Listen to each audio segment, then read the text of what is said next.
ઘણીવાર આપણી સાથે એવું બનતું હોય છે કે એક રૂમમાંથી બીજા રૂમમાં જઈએ ત્યારે બીજા રૂમમાં એકાએક કંઈક ભૂલી જવાય છે. અહીં શું લેવા આવ્યો હતો, અહીં શું કરવા આવ્યો હતો એ જ ભૂલી જઈએ છીએ. ખરેખર તો વિજ્ઞાનની ભાષામાં આને ડોરવે ઇફેક્ટ કહેવામાં આવે છે. જો કે મોટા ભાગે આ બીમારીને ભૂલી જવાની યાદદાસ્ત કે નબળી હોવાનું માનતા હોય છે, પણ આ બીમારી નથી. હકીકતમાં આ તમારા મગજની એકદમ સારી રીતે કામ કરવાની સાબિતી છે.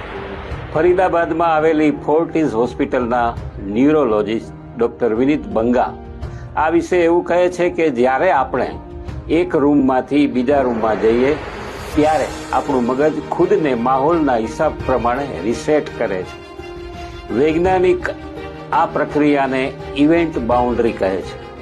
આપણું મગજ જૂની માહિતીઓ કે જાણકારીઓને ડિલીટ કરી દે છે અને તેના સ્થાને નવા રૂમમાં જઈએ ત્યારે આગળના રૂમમાં જે વિચાર્યું હતું તે ડિલીટ કરી દે છે.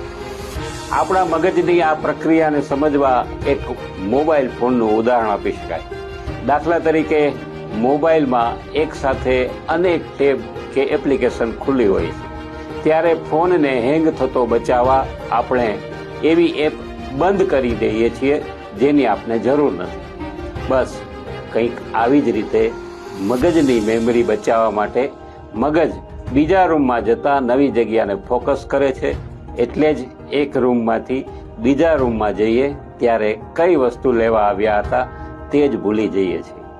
તો યાદ રાખો કે આ કોઈ બીમારી નથી, અને હા, આ પણ તમે ભૂલી જતા નહીં હો.